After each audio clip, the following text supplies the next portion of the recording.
इसको पूरा थ्रॉटल देकर रखा है, कहीं भी वाइब्रेशन ही फील नहीं होते हैं। हैंडल बार पे, साइड मिरर्स पर देखो कोई भाई सेगमेंट का सबसे रिफाइंड 125 सीसी का इंजन मिलने वाला है। पिछले 18 साल से ये गाड़ी इंडियन मार्केट में एक तरफा रूल कर रही है। 90 सेक्शन टायर हो गए तो लीन करने में बहुत ज़्यादा मज़ा आ रहा है। ये देखो गाड़ी एक तरफ जा रही है। सबसे बड़ा नेगेटिव ही लाइट वेट बाइक का ये है कि आप हाईवे पे चला रहे हो ना, हवा विंड ज़्यादा चलती है ना, तो ये गाड़ी इधर उधर थोड़ी जाने वाली है। होंडा कंपनी के दो ही हॉट सेलिंग प्रोडक्ट्स है। फर्स्ट नंबर पे आती है शाइन, दूसरे पे आती है एसपी। तो गाइस फाइनली आज हम राइड करने वाले हैं ऑल न्यू अपडेटेड 2025 शाइन 125। बहुत सारे इंटरेस्टिंग अपडेट्स कंपनी ने करे हैं। चलने में क्या कुछ डिफरेंस आया है, रियर टायर अपग्रेड हो गया है, बहुत सारे फीचर्स अपग्रेड हुए, सारी बातें करने वाले हैं। इसके जितने सारे कंपटीटर्स आते हैं, इसी की फैमिली से आपको SP 125 ऑप्शन मिल जाती है। साथ ही में दूसरे ब्रांड्स में देखोगे तो 100 cc bikes as well as 125 cc bike. तो ये जो सेगमेंट है ना 125 सीसी का, इसमें ढेर सारा कॉम्पिटिशन हो चुका है। But this is an legendary product from Honda company. मतलब शाइन 125 अपने आप में एक ब्रांड है। चला कर देखेंगे initial pickup, mileage, braking, comfort, सारी बातें आज ही की राइड वीडियो में डिटेल में करने वाले हैं। वीडियो को एंड तक देखोगे, आपके सारे डाउट्स क्लियर हो जाएंगे। तो यहाँ ज़्यादा टाइम वेस्ट नहीं करते हैं, चलते हैं इसकी राइड पर। ये रही ऑल न्यू शाइन 125 की कीज। चलते हैं इसे राइड करने के लिए। वैसे ये जो कलर है इसमें आपको कुछ अपडेट्स दिख नहीं रहे होंगे, बट इतने ज़्यादा अपडेट हो गए ना, सारी बातें डिटेल में करने वाले हैं। कीज को इंसर्ट करते हैं और यही सबसे बड़ा अपडेट आपको इसका दिख जाएगा, वो है डिजिटल क्लस्टर। ऑलराइट गाइस, तो यहाँ से हाईवे की ओर चलते हैं। ऑल न्यू यूनिट आपके लिए लेकर आया हूँ, तो इसका मीटर बंद रहने वाला है। बट आज जो हम बातें करेंगे वो बहुत ही ज़्यादा इंपॉर्टेंट रहने वाली है। सारी बातें आपको मैं डिटेल में शेयर करने की कोशिश करूंगा। अपडेट्स भी एक एक करके सारे गिनाने वाला हूं। सबसे पहले प्राइसिंग की बात करते हैं। शाइन लेने का प्लान कर रहे हो, दो मॉडल मिलने वाले हैं, ड्रम एंड डिस्क। ड्रम की एक्स शोरूम प्राइस है 84,000 रुपीज़, ऑन रोड चली जाती है 1,03,000 रुपये की। टॉप मॉडल ये डिस्क है जिसकी एक्स शोरूम प्राइस 88,000 रुपीज़ है, और हमारे देवास मध्य प्रदेश में ऑन रोड 1,07,000 रुपये की चली जाती है। 5,000 रुपये एक्स्ट्रा दोगे, SP का बेस मॉडल आ जाएगा, और 1,21,000 रुपये में आपको SP का टॉप मॉडल मिलने वाला है।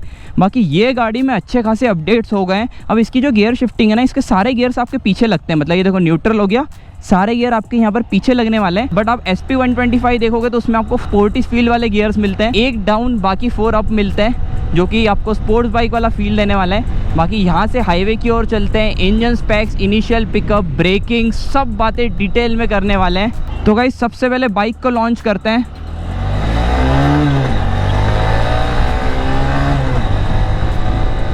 नो डाउट यार गाइस, इसको पूरा थ्रॉटल देकर रखा है, कहीं भी वाइब्रेशन ही फील नहीं होते हैं। हैंडल बार पे, साइड मिरर्स पर देखो कोई वाइब्रेशन से फील नहीं हो रहे हैं। भाई सेगमेंट का सबसे रिफाइंड 125 सीसी का इंजन मिलने वाला है, जो कि 123.84 सीसी का इंजन है। 10.74 PS की पावर, 11 Nm का टॉर्क निकाल के देने वाली। इसका जो टॉर्क है ना वो SP 125 से भी ज़्यादा है। मतलब यार जिस प्राइस पॉइंट पे गाड़ी आती है ना, अगर इसे कंपेयर करेंगे तो बाकी मार्केट की 100 सीसी की बाइक्स इतने पैसे में आ जाती है। मतलब 125 सीसी की बाइक्स तो इस प्राइस में मिलती भी नहीं है। बट ये गाड़ी तो यार सच में दिल जीत लेती है हमेशा ही, जब भी मैं चलाता हूँ। बिकॉज पिछले 18 साल से ये गाड़ी इंडियन मार्केट में एक तरफा रूल कर रही है। शोरूम जाओगे ना, शाइन 125 को कोई टेस्ट राइड भी नहीं लेता है, नाम से ही गाड़ी को खरीद लेता है। यही चीज़ पिछले 18 साल में इस गाड़ी ने कमाई है। लीन करके दिखाता हूँ, पीछे टायर सेक्शन बड़ा कर दिया है तो स्टेबिलिटी कैसी मिल रही है ये चेक करो भाई। 90 सेक्शन टायर हो गए तो लीन करने में बहुत ज़्यादा मज़ा आ रहा है, और पुल करने में भी मज़ा आता है। बिकॉज सेगमेंट की सबसे लाइटेस्ट बाइक है, सिर्फ 113 किलो का वेट है, जो कि अपनी SP 125 से भी 5 किलो ये हल्की रहने वाली है। तो ऐसे चलाने में बहुत ज़्यादा मज़ा आने वाला है। सिटी कम्यूट्स में तो ये और भी ज़्यादा कंफर्टेबल हो जाती है। बाकी एक बार थोड़ा सा ऑफ रोडिंग में चला के देखते हैं कैसे क्या सस्पेंशन वर्क कर रहे हैं। ये चेक करो भाई, कैसे भी रोड्स पे चलाओ, फ्रंट में टेलीस्कोपिक सस्पेंशन, रियर के हाइड्रोलिक शॉक एब्जॉर्बर्स, कुछ फील ही नहीं होने देंगे। मतलब रोड चलाओ, ऑफ रोड चलाओ, ये गाड़ी सब दूर यूज़ कर सकते हो, क्योंकि होंडा गाड़ी मतलब रफ एंड टफ है। अब इसमें टेक्निकल स्पेसिफिकेशंस भी मैं आपको शेयर करने वाला हूँ। बाकी पोस्चर की बात करते हैं, कंफर्टेबल पोस्चर है, अपराइट हैंडल बार आपको मिल जाता है, तो चलाने में कोई भी इशू नहीं होने वाला है। अब मैं आपको जल्दी से इसके अपडेट शेयर कर देता हूँ। हेडलैम्प सेटअप वही मिलता है, मास्क थोड़ा सा ब्रॉड कर दिया है। ये जो बाइक है ना OBD2B नॉर्म्स को मीट करती है, तो आपको अब इसमें ऑक्सीजन सेंसर, साइलेंसर पे एक और एक्स्ट्रा मिल जाता है। ये अपडेट हो गया है। सबसे बड़ा अपडेट हो गया है कि इसमें आपको डिजिटल क्लस्टर मिल जाता है, जो कि SP के बेस मॉडल में मिलने वाला है। अगले अपडेट की बात करें तो यहाँ पर आपको ऑटो ऑन ऑफ का ऑप्शन मिल जाता है। और ये देखो गाड़ी एक तरफ जा रही है। सबसे बड़ा नेगेटिव लाइट वेट बाइक का ये है कि आप हाईवे पे चला रहे हो ना, हवा विंड ज़्यादा चलती है ना, तो ये गाड़ी इधर उधर थोड़ी जाने वाली है। तो एक स्टेबिलिटी से रिलेटेड आपको हाईवे पे थोड़ा कॉम्प्रोमाइज़ करना पड़ सकता है। बाकी ये स्विच गियर्स भी पूरे चेंज हो चुके हैं, लीवर चेंज हो चुके हैं, रियर टायर का अपग्रेड मैंने बता दिया है। बाकी पूरी गाड़ी सेम है, seat height weight everything is same. यहाँ से यू टर्न लेते हैं, इसका ब्रेक टेस्ट भी करने वाले हैं because disc variant top model में लेकर आया हूँ। अब इसके जो आइडल ऑन ऑफ का ऑप्शन है ना, उसे मैंने ऑन करके रख दिया है। अब ये आपके फ्यूल सेव करने में बहुत ज़्यादा काम आने वाला है। कैसे आने वाला है देखो, यहाँ से लेते हैं हम यू टर्न। फॉर एग्जाम्पल सोचो आप यहाँ पर आ गया है सिग्नल और यहाँ पर मैं बाइक को रोक देता हूँ न्यूट्रल करके, तो यहाँ पर ऑटो की इसकी लाइट ब्लिंक होगी और ऑटोमेटिक गाड़ी बंद हो जाएगी, जैसा कि बाकी गाड़ियों में अलग अलग नाम से ये टेक्नोलॉजी पुकारी जाती है। तो ये जो ऑटो ऑन ऑफ सिस्टम है ना, ये आपके माइलेज को इंक्रीज करने में बहुत ज़्यादा काम आने वाला है। दोनों ब्रेक्स को यहाँ पर प्रेस करके देखते हैं। देखो ब्रेकिंग बढ़िया है, बट एक चीज़ बोलूँगा, आप ऐसे ऑफ रोडिंग पे एकदम ब्रेक मत करना बिकॉज पीछे आपको ना ही ABS मिलता है इसमें, ना ही डिस्क मिलता है। तो अगर डुअल डिस्क रहते तो अलग बात है। आप ऐसे हाईवे पे ब्रेकिंग करोगे ना, ये देखो हाईवे पे ब्रेकिंग करोगे बढ़िया रहने वाली है बिकॉज फ्रंट में 240 mm के डिस्क मिल जाते हैं, रियर में 130 डायमीटर के ड्रम मिलते हैं। और आप भी अगर शाइन 125 लेने का प्लान कर रहे हो तो मेरे एक्सपीरियंस के अकॉर्डिंग मेरा एक ही सजेशन है, 4000 रुपये के डिफरेंस को मत देखो, आँख बंद करके डिस्क वाला मॉडल लो बिकॉज यार सेफ्टी टॉप मोस्ट प्रायोरिटी है। आपकी सेफ्टी, आपकी जान की सेफ्टी के ऊपर कुछ नहीं आता। आँख बंद करके डिस्क मॉडल लो कि आपके फैमिली पॉइंट ऑफ व्यू से परिवार के साथ चला रहे हो, सेफ्टी ही सबसे टॉप मोस्ट प्रायोरिटी है। बाकी 113 किलो का वेट है, 791 mm की इसकी सैडल हाइट रहने वाली है, 163 mm का ग्राउंड क्लियरेंस मिल जाता है और सीट हाइट भी कम है। मतलब अगर आपकी हाइट 5'2", 5'3" भी है तो भी आप इस बाइक को ईजिली चला सकते हो।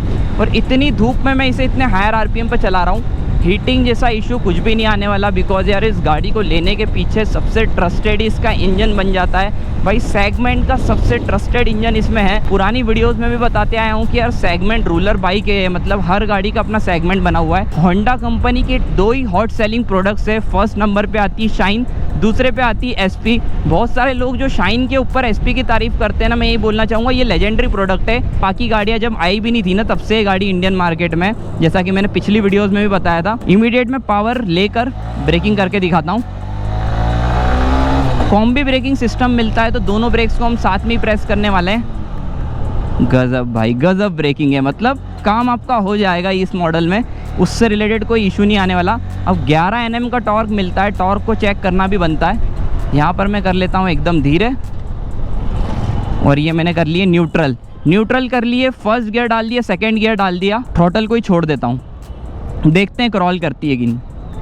ये आप चेकआउट कर लो, गाड़ी यहाँ पर बिल्कुल भी बंद नहीं हो रही, इजीली यहाँ पर क्रॉल कर रही है। और अगर सेकंड गियर में बढ़ाने की कोशिश करूँ, ये देखो आप इजीली यहाँ पर बाइक बढ़ रही है। मतलब चलाने का तो ये आपको पूरा फील देने वाली है। वर्डिक के लिए तो आप वेट करना ही, जैसा कि आप मेरी सारी वीडियोस में वर्डिक के लिए वेट करते हो। वर्डिक में यही आता है कि यार इस बाइक को लेना चाहिए कि नहीं, और लेना चाहिए तो किन लोगों को लेना चाहिए। तो अब गाइस देखो, इंडियन मार्केट में कंपटीशन बहुत सारा है, जैसा कि मैंने बताया 10-15 हज़ार रुपये डाल के आपको SP मिल जाएगी। आप अगर एक कॉलेज गोइंग टीन हो, आप एक यंगस्टर हो, आपको लुक ज़्यादा मैटर करते हैं, एक स्पोर्टी डिज़ाइन चाहिए, तो फिर आप SP की ओर चले जाओ। पावर ज़्यादा मिल जाती है, लुक ज़्यादा अच्छे मिलते हैं, टैंक पे भी वो बढ़िया फैंसी चीज़ें आपको मिल जाएगी, LED हेडलैम्प मिल जाएंगे। बट पहले से चाहते हो एक गाड़ी चाहिए, अच्छी पावर चाहिए, फैंसी चीज़ों से कोई मतलब नहीं है, लॉन्ग टर्म के लिए गाड़ी चाहिए, मतलब मैं 10 से 15 साल गाड़ी रखना चाहता हूँ, सेगमेंट की सबसे रिफाइंड बाइक चाहिए, सबसे ज़्यादा माइलेज देने वाली बाइक चाहिए और लो मेंटेनेंस बाइक चाहिए, तो भाई देखो SP तो यहाँ पर दिख गई, shine one of the best choice आपके लिए रहने वाली है। अभी मैं सिटी ट्रैफिक में नहीं हूँ, नहीं तो आपको हर 2 मिनट में एक शाइन या SP दिख जाती। यही इस गाड़ी की सक्सेस के पीछे का सबसे बड़ा राज है। ओवरऑल यार मेरे अकॉर्डिंग तो ये बेस्ट बाइक रहने वाली है। किनके पास ये बाइक 10-12 साल से, let me know down in comment section. बात करी मैंने, ये करीबन 8 से 10 साल पुरानी शाइन यहाँ पर दिख गई। देखो यार, इसलिए मुझे वीडियो बनाने मज़ा आता है। ये आप चेक करो, ये गाड़ी का ट्रस्ट मार्केट में इतना है ना, रोड पे दिख ही जाती है, जिससे मुझे वीडियो में समझाने में और ज़्यादा मज़ा आता है। माइलेज की बात करें, 60 से 65 का माइलेज ये आपको आराम से निकाल के दे देगी। एक और शाइन यहाँ पर चेक कर लो, 60 से 65 का माइलेज हाईवे पे आप एक्सपेक्ट कर सकते हो, सिटी में 55 से 60 के बीच में एक्सपेक्ट कर लो। लो मेंटेनेंस बाइक है, स्पेयर्स इजीली मिल जाते हैं, चलाकर बेचने जाओगे रीसेलिंग सबसे अच्छी मिल जाएगी। एक और शाइन वहाँ पर गई, और क्या ही चाहिए गाइज। आज की राइड वीडियो को एंड करते हैं। आई होप आपके सारे डाउट्स क्लियर हो गए होंगे। बाकी वीडियो यहाँ तक देखी हो, अच्छी लगी हो तो यार लाइक करना, चैनल को सब्सक्राइब कर लेना। सो मिलते हैं ऐसे एक इंटरेस्टिंग कंटेंट के साथ।